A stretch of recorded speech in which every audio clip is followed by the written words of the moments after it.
Halo teman-teman semua, perkenalkan nama saya Arifiani dari kelas 10 MPLB 1 absen 15. Nah, kali ini saya akan membahas ringkasan materi tentang yang pertama, cara berpikir komputasional. Setelah itu yang kedua, pernyataan dan proposisi. Setelah itu yang ketiga, logika matematika. Yuk, langsung aja. Nah, yang pertama itu berpikir komputasional. Berpikir komputasional itu berpikir secara logis dan sistematis untuk memecahkan masalah. Nah, selanjutnya konsep ide atau gagasan. Nah, setiap masalah kan pasti menemukan ide.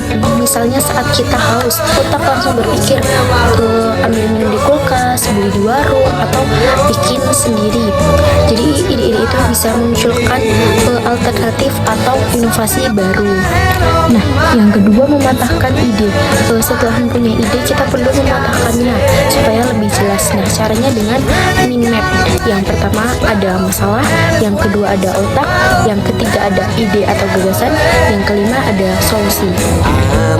Nah, selanjutnya contoh penerapan. Yang pertama, masalah utama kan haus, terus otak berpikir cepat mencari pilihan. Setelah itu ide atau gagasan, ambil di kulkas, beli di warung, atau bikin sendiri. Solusi, contohnya saya mau bikin sendiri. Nah, contohnya bisa bikin teh, susu, kopi, atau minuman lainnya.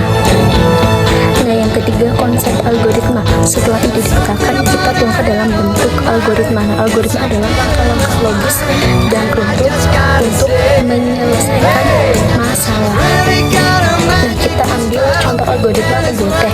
Yang pertama ambil gelas, yang kedua masukkan gula, yang ketiga masukkan teh, yang keempat tuang air panas, setelah itu yang terakhir yang kelima kita aduk. Nah, jadi dengan algoritma itu masalah harus diselesaikan dengan teratur dan jelas. Nah, kalimat proposisi itu kalimat yang mengandung benar atau salah. Nah, contohnya air mendidih pada suhu 100 derajat Celcius. Nah, itu termasuk pernyataan proposisi. Sedangkan yang bukan itu, makan sayur itu, tolong ambilkan barang itu. Nah, itu bukan termasuk kalimat proposisi karena itu mengandung kalimat perintah. Jadi kalau kalimat perintah itu tidak termasuk ke dalam pernyataan proposisi seperti itu. Nah, teman-teman, elemen dari proposisi itu ada 4. Yang pertama itu subjek, yaitu kalimat yang dibicarakan. Setelah itu ada predikat, yaitu kalimat yang dikatakan. Setelah itu ada kopula. Kopula itu kalimat penghubung. Nah, setelah itu ada kuantor. Nah, kuantor ini ada 2 macam. Yang pertama itu kuantor universal atau kuantor umum. Biasanya ada kalimat semua, setiap, seluruh. Sedangkan kuantor khusus itu biasanya ada kalimat sebagian, beberapa, salah satu. Nah, seperti itu.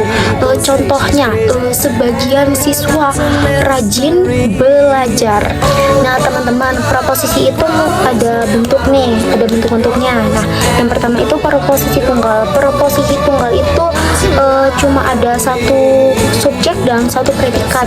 Sedangkan kalau proposisi majemuk itu lebih dari satu subjek dan satu predikat. Nih, contoh dari proposisi tunggal dulu nih. Yang pertama, segitiga mempunyai tiga sisi. Nah, itu termasuk proposisi tunggal karena ada satu subjek dan satu predikat. Nah, sekarang contoh yang majemuk nih.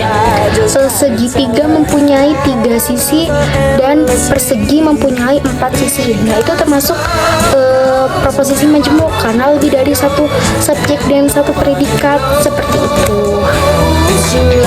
Selanjutnya kualitas dan kuantitas. Nah, kualitas dan kuantitas ini ada 2, yang positif dan negatif. Yang pertama positif, biasanya membenarkan subjek, sedangkan yang negatif itu menolak subjek. Contoh yang positif, apel adalah buah yang sehat. Nah, ini kan contohnya membenarkan subjek. Sedangkan negatif, contohnya apel adalah buah yang bisa berbicara. Nah, itu kan negatif karena menolak subjek. Nah, selanjutnya aspek luas proposisi. Nah, aspek luas proposisi itu yang pertama ada universal, yang kedua ada partikular, dan ketiga ada singular.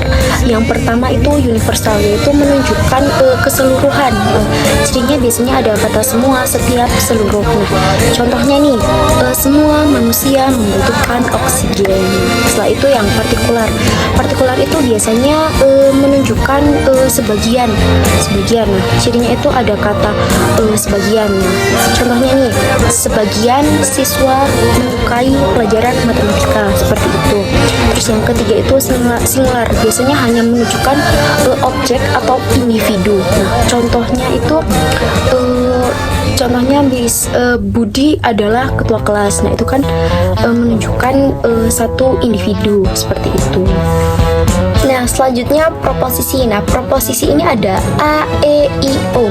Yang pertama itu proposisi A. Nah, proposisi A ini biasanya jelas, yaitu bersifat universal afirmatif atau singular positif.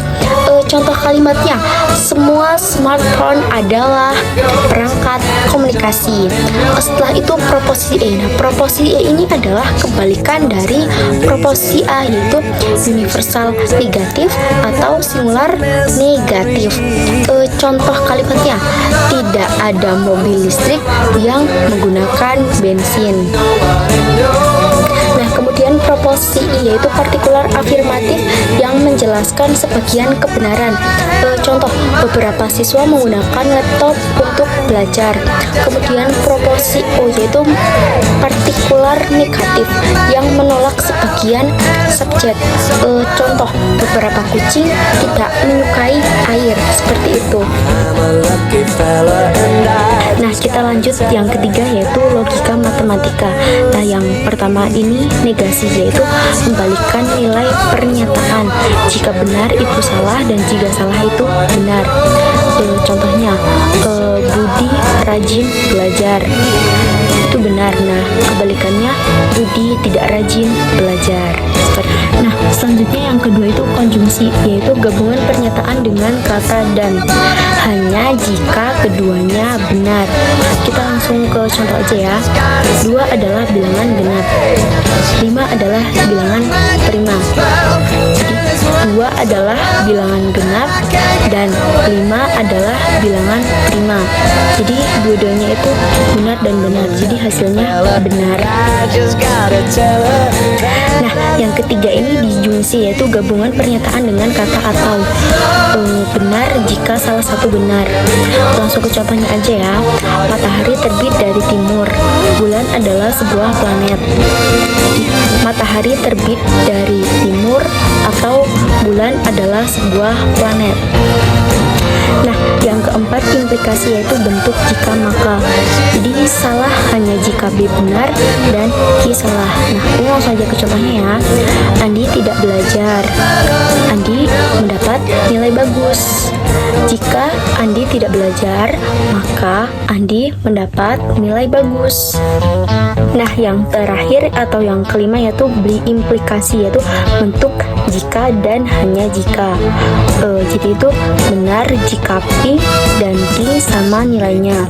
Langsung aja ke contohnya. 4 tambah 2 sama dengan 6. Terus 5 tambah 10 sama dengan 15. Jika 4 tambah 2 sama dengan 6 dan hanya jika 5 tambah 10 sama dengan 15. Nah, tadi kan kita sudah belajar tentang yang pertama berpikir komputasional, terus yang kedua pernyataan dan proposisi. Nah, setelah itu yang terakhir, yang ketiga logika matematika. Mungkin itu saja yang bisa saya sampaikan, kurang lebihnya mohon maaf. Terima kasih. Assalamualaikum warahmatullahi wabarakatuh.